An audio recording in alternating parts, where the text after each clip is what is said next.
সেইসকল মাতৃ যিসকল মাতৃয়ে আমাৰ নিচিনা মহিলাক সহায় কৰিব পৰাকৈ পুৰুষৰ জন্ম দিছে, যিসকল পুৰুষে মহিলাক ঘৃণা নকৰে, মহিলাক প্ৰবঞ্চনা নকৰে, মহিলাক মাতৃ হিচাপে সন্মান কৰে, মই সেই পুৰুষসকলকো আজিৰ এই মঞ্চত শ্ৰদ্ধা জনাইছোঁ। একে মাতৃ একেটাৰ জীৱনশৈলী, কি যে ৰহস্য তোমাৰ জননী, তুমি জন্ম দিয়া মানুহৰূপী দানৱৰ কথা কৈছোঁ। সমাজৰ প্ৰতিষ্ঠিত আৰু নিজৰ সৰ্বোচ্চ জ্ঞান থকা ব্যক্তি বুলি চিনাকি দিবলৈ গৈছে, নাজানে তেওঁলোকে নিজৰ নগ্নতাৰ কথা। নিজক সুখী আৰু উপভোগ্য কৰিবলৈ আনৰ জীৱনটো কিমান কষ্ট দিছে, কিমান জীয়াটো ভোগাইছে, নাভাবে কেতিয়াও, বুজিবলৈ চেষ্টাও নকৰে, আৰু বুজাৰ প্ৰয়োজনে বাকী।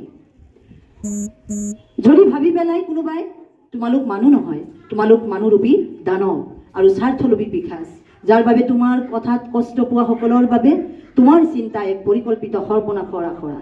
ৰাতিৰ আন্ধাৰত শয়তানৰ ভৰিদৰতে তুমি কুণ্ঠাবোধ নকৰা, কাৰণ দিনত দম্ভ আৰু নিজৰ চাহিদা পূৰণ কৰিব পৰাটোৱে যে তোমালোকৰ জীৱনৰ মুখ্য উদ্দেশ্য। খাব পালে বুলিয়েই যিকোনো প্ৰকাৰে খোৱা জানো বাঞ্ছনীয়, পিন্ধিব লাগিব বুলিয়েই জানো যিকোনো ৰং সম্ভৱ, ডাঙৰ মানুহ হ'বলৈ জানো মিছা আশ্ৰয় ল'বই লাগিব, প্ৰয়োজনত জানো কাৰোবাৰ আত্মসন্মানৰ কথাও চিন্তা নকৰাকৈ নিজৰ ব্যক্তিগত জীৱনৰ লক্ষ্য পূৰাব লাগিব। যদি তাকেই হয় তেন্তে নালাগে মোক জীৱনৰ সুখ আৰু স্বাচ্ছন্দ্য, নিবিচাৰিম মই পৃথিৱীৰ মিছা উচ্চাবিলাসী জীৱন, য'ত কেৱল মাত্ৰ থাকিব কুপৰিকল্পনা, অভিসন্ধি থকা কিছুমান মানুহৰ মিছা ভেকুভাৱনা। এই কথাখিনি কালি মই 3:30 বজাত মোৰ ভাৱ, মই মাতৃগৰাকীৰ গৰ্ভৰ কথা কৈছোঁ। এনেকুৱা দুগৰাকীকৈ সন্তান জন্ম দিছে, এটা ভাল মানুহ আৰু এটা বেয়া মানুহ। ইয়াত পুৰুষ মহিলা জন্ম দিয়া নাই।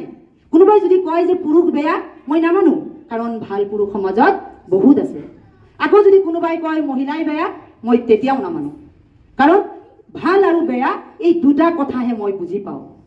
গতিকে ভাল মানুহৰ সংখ্যা যেতিয়া বাঢ়ি যাব, যেতিয়া আমি ভাল সন্তানৰ জন্ম দিব পাৰিম, যেতিয়া আমাৰ মাতৃৰ গৰ্ভত কেৱল ভাল সন্তান ওলাব, তেতিয়া আমাৰ সমাজত বাল্য বিবাহ নাথাকে, ড্ৰাগছো নাথাকে, কেতিয়াও ছোৱালী কি নহয়, ধৰ্ষিতা নহয়। আজিৰ সমাজতো ধৰ্ষিতা ছোৱালীয়ে জীয়াটো ভুগিব লগা হৈছে, কিন্তু ধৰ্ষণ কৰা সেই ল'ৰাক আজিও ঢোল ডগৰে তেওঁক বিয়া পাতিবলৈ ছোৱালী বিচাৰি পাইছে। কেনেকৈ পাইছে? যদি আমি কওঁ মোৰ ছোৱালীজনী মই এটা ভাল সন্তান, ভাল মানুহৰ লগত বিয়া দিম, তেতিয়াহ'লেতো মই সেই ড্ৰাগছ খোৱা, সেই তীৰ খেলা, জুৱা খেলা, সেই বদমাছ 50টা বিয়া পাতা, মানুহক ঠগি ঠগি পইচা খোৱা সেই মানুহটোৰ লগততো মই কেতিয়াও নিদিওঁ। তেতিয়াহ'লে এই মানুহটো কোনে জন্ম দিছিলে? আমিয়ে দিছিলোঁ, আমাৰ গৰ্ভতে জন্ম ধাৰণ কৰিছিলে। গতিকে আমিবোৰ যদি জীয়াই থাকিব বিচাৰোঁ ভালকে, আমিবোৰে নিজৰ কৰ্মদক্ষতাৰে, নিজৰ এফিচিয়েঞ্চি থাকিব লাগিব, স্কিল থাকিব লাগিব। আমি কামৰ নমুনাত আপোনালোকে চাইছে আজি মোৰ লগত আমাৰ মহাবিদ্যালয়ৰ কেইগৰাকীমান ছোৱালী, তেওঁলোকক আপোনালোকৰ বা আমি যি ষ্টেণ্ডাৰ্ডত ক'ম আমি ৰেঞ্জাৰ বুলি ক'ম। আমাৰ বাইদেৱে খুব এপ্ৰিচিয়েট কৰিছে যে খুব ভাল লাগিছে। এই ছোৱালীবোৰকো উচতনি দি পেলাই নিজৰ জীৱনটোক ভাল কৰিব বিচৰাৰ পৰা কিছুমানে কি কৰে, বিৰত কৰি ৰাখে। তাক যেতিয়া যুদ্ধ কৰিব লগা হয়, যিসকলে যুদ্ধ কৰে তেওঁলোকৰ কেনেকুৱা লাগে? কোনোবা ছোৱালী ওলাই আহিলেই সেই ছোৱালীজনী বেয়া হৈ গ'ল, কোনোবাই সঁচা কথা ক'লেই সেই ছোৱালীজনী বেয়া হৈ গ'ল, কয় মহিলাৰ চৰিত্ৰই নাই। মহিলাৰ চৰিত্ৰ মানে কি? তাৰমানে ঘৰত নিজৰ মনত নীৰৱতা ৰাখি পেলাই কি কৰিব লাগিব, সকলোবোৰ যন্ত্ৰণা সহ্য কৰি যাব লাগিব, সেয়াই মহিলা, হয়নে নহয়? মই কিন্তু সেই মহিলা হিচাপে মই নিজকো প্ৰতিষ্ঠিত কৰিব বিচৰা নাই, আৰু মই বিচাৰোঁ এজন সাধাৰণ সেল্ফ হেল্প গ্ৰুপৰ মহিলা হৈ আপোনালোকে সেই কথা সুস্থিৰভাৱে চিন্তা কৰিব লাগে যে আজি আপোনালোক কোনোবাই নিজৰ ছোৱালীজনীক আজি মেহৰুন নেচাৰ ছোৱালীজনী USTMৰ নিচিনা কলেজত হোষ্টেলত ৰাখি পেলাই তাই পঢ়াইছে। আজি কংকনা কলিতাৰ মাতৃ, তাইৰ ঘৰত ভাল এটা ঘৰ নাই। মই নিজে তাইৰ ঘৰত বহুত বাৰ গৈছোঁ আৰু তাইক উপলব্ধি কৰিছোঁ তাইৰ কিমান বয়স।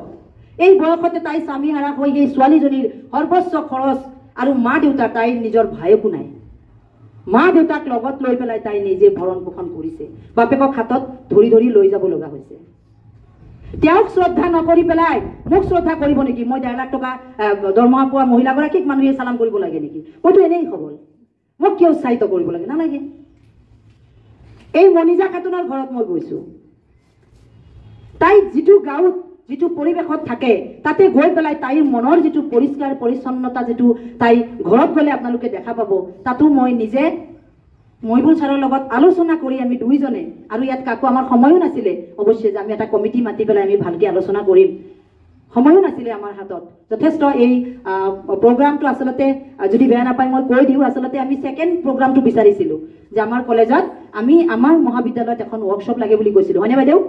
কিন্তু আজি শিৱৰাত্ৰিৰ কাৰণেই বকো কলেজৰ বাইদেউ ইয়াত আছে যে বকো কলেজৰ এডাপ্টেড ভিলেজত এই প্ৰগ্ৰামটো হ'ব বিচাৰিছিলে। হঠাৎকৈ যেতিয়া তাতে এই অসুবিধাটো আহি গ'ল তেতিয়াই এই সুবিধাটো আমি পাই গ'লোঁ। আৰু আমি কষ্ট হ'লেও আমি নাভাবিলোঁ যে নাই, দুগৰাকী মহিলাক হ'লেও যদি আমি আমাৰ অঞ্চলত আমাৰ বাইদেউসকলক যদি পদাৰ্পণ কৰিব পাৰোঁ তেতিয়াহ'লে নিশ্চয় মই নিজে অলপ সৌভাগ্যৱান বুলি ভাবিম। আমাৰ মহিলাসকলে ভাবিব যে কেৱল কাঞ্চন বাইদেউ চিঞৰে না আৰু মহিলা আছে তেনেকুৱা ডাঙৰ ডাঙৰ, এনেকুৱা এটা ভুল ধাৰণা যে কেৱল কাঞ্চন বাইদেউ ক'ব নে আৰু মহিলাই ক'ব। গতিকে আমি আমাৰ মহিলাৰ শত্ৰু হ'ব নালাগে। আমি কোনোবা বোৱাৰীক যদি শাস্তি দিছে প্ৰথমতে কোনে দিছে? শাহুৱেকে দিছে। তাৰপিছত কোনে দিছে? ননদে দিছে, জায়েকে দিছে। জায়েকজনী কি মহিলা? শাহুজনী কোন? মহিলা। পুৰুষে আমাক কোনো শাস্তি দিয়া নাই, পুৰুষে আমাক কোনো দিন বেয়া কৰা নাই। 2-4জন পুৰুষ আছে, সেয়াও মই নকওঁ। তেওঁলোকে কি হয়, মহিলাৰ কেৱল মই যে এটা শব্দ লিখিছোঁ নিজৰ সুখ আৰু উপভোগ্য, সেইটো অলপ কেইজনহে, সকলো মানুহ নহয়। নহ'লে আন্তৰ্জাতিক নাৰী দিৱস কৰিবৰ কাৰণে এই ক্লেৰা জেটকিন মহিলাগৰাকী নিজৰ জীৱন উচৰ্গা কৰিছিল। তাত পুৰুষসকলে, এইটো আমেৰিকা ইউনাইটেড ষ্টেটত, তাতে পুৰুষসকলটো লগত আছিলে আৰু বহুত মহিলা আছে।